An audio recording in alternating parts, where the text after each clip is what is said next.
Hello' everyone, আশা কৰোঁ আপোনালোকে ভালেই আছে। মই এতিয়া ইউনিভাৰ্চিটিত আছোঁ। তো আপোনালোকে দেখিছে বেক চাইডত এইটো ইউনিভাৰ্চিটি কেম্পাছ হয়। চ' মই আপোনালোকক দেখাবলৈ চেষ্টা কৰিম। বিশেষকৈ মই এই ভিডিঅ' বনাই আছোঁ বহুত এটা ইম্পৰ্টেণ্ট টপিক লৈ। আমি বহুতেই কৈ থাকোঁ মাৰ্কৰ প্ৰতি ইমান গুৰুত্ব দিব নালাগে ক্লাছ 10 বা 12 বা ডিগ্ৰীত বা মাষ্টাৰ ডিগ্ৰীত, কিন্তু এইটো এটা মই বিশ্বাস নকৰোঁ। কাৰণ মাৰ্কৰ প্ৰতি গুৰুত্ব দিলে নলেজো আহিব, মাৰ্কো আহিব। এতিয়া কথাটো হ'ল, মই ইংলেণ্ডত আহি যিটো চালোঁ, আপোনাৰ ইউনিভাৰ্চিটি এডমিশ্যনৰ ক্ষেত্ৰতেই হওক, জব ছেক্টৰতেই হওক, মই যিটো চালোঁ, আপোনাৰ মাৰ্ক বহুত ইম্পৰ্টেণ্ট ৰোল প্লে কৰে। কাৰণ ফৰ এক্সাম্পল, আপুনি যদি বহুত ইউনিভাৰ্চিটিজ আছে, আপোনাৰ admission on the basis of মাৰ্কত হয়, আৰু আপোনাৰ ইংলিছত এক্সামশ্যন বি দেওয়া হয়।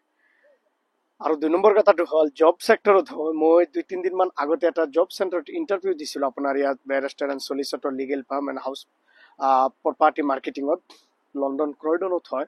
চ' মই দেখিলোঁ সিহঁতে মোৰ ক্লাছ 10, 12 বা ল বা LLM গোটেইখিনি প্লাছ ইংলেণ্ডৰ যিমান ডকুমেণ্ট আছে আপোনাৰ গোটেইখিনি ডকুমেণ্ট চালি জাৰি চালে। কিন্তু সিহঁতে যেতিয়া মোৰ ল ডিগ্ৰী চাইছে বা ক্লাছ 12 চাইছে আৰু LLM চাইছে ইণ্ডিয়াত, কাৰণ যিহেতু মোৰ লগত মই গ'ল্ড মেডেলিষ্ট আছিলোঁ আৰু পাৰ্চেণ্টেজো নিয়াৰ বাই 90 আছিলে, আৰু হাই চেকেণ্ডেৰীটো 91 আছিলে, আৰু ক্লাছ 10তো ভাল আছিলে, LLMতো ভাল আছিলে, এক্সেলেণ্ট মাৰ্ক। যাৰ কাৰণে সিহঁতে বহুত এটা ইনফ্লুৱেঞ্চ হৈ আৰু সিহঁতে বহুত এটা চালি জাৰি চাই সিহঁতে আপোনাৰ মই এটা জব পালোঁ। তেতিয়া কথাটো হ'ল, তেতিয়া অবাক হ'লোঁ এটা কথাটো যে মাৰ্কৰো বহুত ইম্পৰ্টেণ্ট আছে বহুত ক্ষেত্ৰত। তো সেইকাৰণে যিসকলে কৈ থাকে নলেজ লাগে, মাৰ্কৰ কাৰণে পঢ়িলেতো নলেজ এনেই আহিব, আৰু নলেজ হাসিল কৰাৰ কাৰণে পঢ়িলেতো মাৰ্কো আহিব। তো কথাটো হ'ল মাৰ্কৰো বহুত ইম্পৰ্টেণ্ট থাকে। কেতিয়াবা বহুত আপোনাৰ টেকনিকেলি এপ্লাই কৰিব লাগে এক্সামত মাৰ্ক এচিভ কৰাৰ কাৰণে, কাৰণ এই মাৰ্কে বহুত ইম্পৰ্টেণ্ট অলৰেডি মই ক'লোঁ।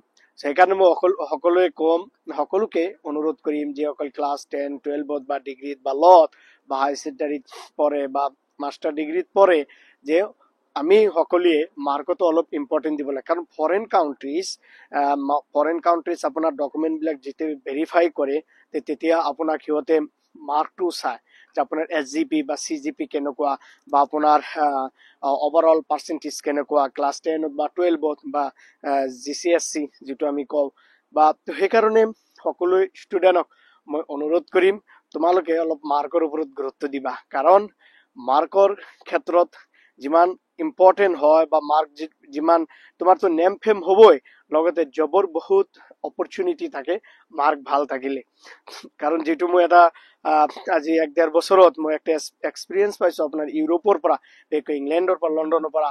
সেইকাৰণে বহুত ষ্টুডেণ্টক কম যে তোমালোকে যিহেতু এক্সাম আহি আছে অহা ফেব্ৰুৱাৰীত, মাৰ্চত, তো তোমালোকে হাই ছেকেণ্ডাৰীত বা ক্লাছ 10ত মাৰ্ক এচিভ কৰাৰ কাৰণে বহুত কোচিছ কৰিবা, বহুত যিমানেই পাৰা তোমাৰ লেটাৰ মাৰ্ক পাবলৈ, ডিষ্টিংশ্যন পাবলৈ বা ষ্টেণ্ড কৰিবলৈ কোচিছ কৰিবা। কাৰণ এই মাৰ্কে তোমাৰ এতিয়া বুজি নাপাবা, কিন্তু ভৱিষ্যতে যেতিয়া শ্লোলি আপগ্ৰেড হ'বা বা জবৰ কাৰণে যেতিয়া এপ্লাই কৰিবা, তেতিয়াহে তুমি গম পাবা, বা তেতিয়াহে তুমি you can realise that what is the important of marks.